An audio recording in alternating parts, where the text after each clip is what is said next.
Today I'll be reading out older IMDb reviews related to 1978's Silver Saddle, directed by Lucio Fulci, a film that's possibly considered the last of the spaghetti westerns from Italy. Another flawed but interesting Fulci western, says Blaze_B on 25th of May 2003. Like the same directors for of the Apocalypse, whether or not this film ultimately succeeds for you probably depends on your willingness to tolerate its flaws for its strengths. Its flaws include bad acting on the parts of Giuliano Gemma and Sven Valsecchi, who are the two leads, a frustrating tendency to establish promising themes only to allow them to dissipate after the first 30 minutes, and another frustrating tendency to put all the best action scenes in the first act.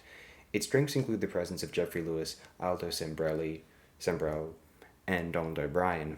Some excellent classic western action that's filmed with a modern sense of realism, read Blood Squibs, and great photography, locations, costumes, and sets that give an overall feeling similar to that of Fulci's other 70s westerns mentioned above. The musical score overall is great and befits the feel and tone, although the hippy-dippy theme song may mar it for some. Indeed, for fans of Fulci and or Italian westerns from the 70s, this is more than worth checking out. Between this and 4, it's obvious the guy was up to something interesting and cool with his westerns during this time period. It's just too bad he didn't have a better sense of pacing and focus, and evidently wasn't aware that you save your best tricks for the end of the movie, not the beginning.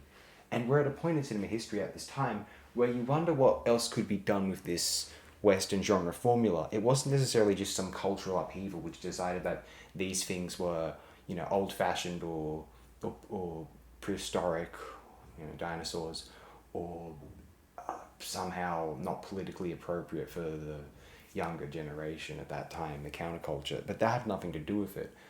The audiences were not watching westerns anymore. Period. There was only so much you could do with that genre, and people just wanted a different kind of westerns where you get the acid, the spaghetti, and the revisionist westerns of the mid to late 60s to the early 70s.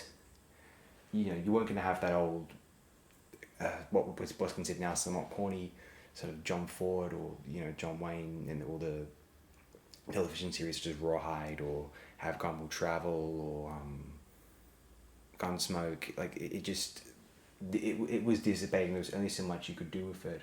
When they put out traditional westerns again, as a sort of just a revival, or like a little ha-ha, as a novelty, or as a labour of love, perhaps, they're never that interesting, are they? It's same old, frankly. We're going to read out the Witchfinder-General-666 review here. We read out one of their reviews for the previous Fulci film we discussed, The Psychic.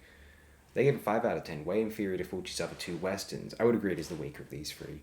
It's on the 24th of January 2007. Lucio Fulci's Silla d'Argento, aka Silver Saddle, of 1978 is the last and, in my opinion, the least interesting out of 3 westerns directed by Fulci, not including his co-directing of Julia Buch's Bullet for Sandoval of 1969. I don't know of that one, actually. Silver Saddle is definitely not a bad or boring spaghetti western. It's actually a fairly good movie, and Giuliano Gemma plays the lead very good, but I personally expected a little more from a Fulci western, particularly after the great Massacre Time of 1966 with the great Franco Nero in the lead. And I believe that movie predates Django by a few months. I could be wrong. Both 66. And the moving through sadistic For of the Apocalypse, which is maybe no spaghetti western masterpiece, but which I personally liked a lot. For of the Apocalypse, it's like Umberto Lenzi had Almost Human, a Polizieschi, which essentially doubles as a horror picture. For of the Apocalypse can be seen as this within the spaghetti western genre, maybe the acid western genre too, if you want to go there. Certainly bad acid trip western. Silver Saddle starts out very good when little Roy Blood witnesses the murder of his father by a henchman of the powerful Barrett clan, and subsequently shoots the murderer and takes his saddle, which is adorned with silver.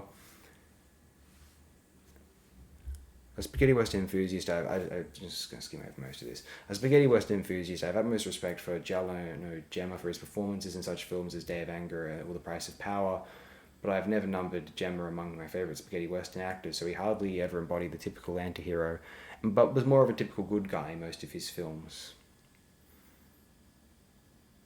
All said, Silver Saddle has its flaws. They should especially have left the little kid out, and there was a lot of unnecessary and silly cheese throughout the film. But apart from that, it's an entertaining if disappointing spaghetti western with a fair amount of action and violence in it. And I'll just read one more from the_void. 6 August 2008. Rocket ships are burning fuel so fast, burning through the night sky they blast. Lucio Fulci will probably always be best known for his gory zombie movies, but he also directed some of the best films in the giallo genre, as well as a few other gems elsewhere. Fulci only directed 3 films in the popular spaghetti western genre, and I, for one, am thankful for that, as it was clearly not his strong point. Interesting. His first attempt at the genre Massacre Time was an above-average western, if not especially brilliant. I do quite like Massacre Time. Probably the Apocalypse is well made, but frankly dull. I don't know if it's pretty sadistic to be dull. Which brings us on to this film, which is more exciting slightly than Fulci's last effort. But too sappy for a western and too lacking in important areas. There's plenty of sappy westerns, mate. The plot is very typical for a spaghetti western and focuses on a man who, as a child, witnessed his father being killed, grows up to become a bounty hunter, going from there to Silver Saddle. Just recounting the plots. It's like, if you've seen the film, you don't need it recounted. And if you haven't seen the film, do you really want the plot, the synopsis spilled out for you? Obviously, about the spoilers, but tell me the rest of the plot. Like, get real. Like, have a reality check. The music is generally a very important element of the spaghetti western, and again, it's a place where this one is seriously lacking. The score is simply horrible.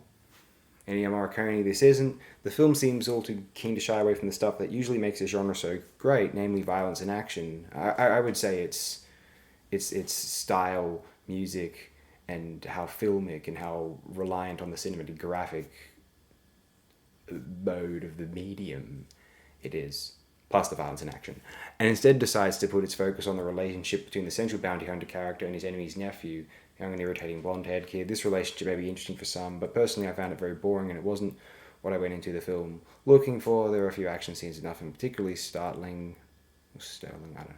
And the way the film moves is rather boring far too often. Prolific spaghetti western star Giuliano Gemma takes the lead role, and it's one of the film's few saving graces, as he puts in a believable performance. The ending's rather decent too and wraps things up nicely. This is not a great western, unfortunately. There weren't many great westerns made in the 70s, and most of them were directed by Clint Eastwood, I believe. At least 2 of them. Josie Wells in particular is really amazing. High Plains Drifter I used to hate, to the point where I actually just spent a whole part of my awful but still available to view Outlaw Josie Wales video. I spent some of that just kind of ragging on High Plains Drifter, and then eventually a couple of years later I had a High Plains Drifter video where I kind of really tried to reassess the film, and I thought, you know what, it's nihilistic and cruel and pointless, but I admire its conviction, much in the same way you might Diodado's House on the Edge of the Park, or Craven's Last House on the Left before that. Actually, Last House on the Left would predate High Plains Drifter, maybe it inspired Eastwood as well, but probably not. It's like a more cynical High Noon, without the... it's not funny, High Noon is...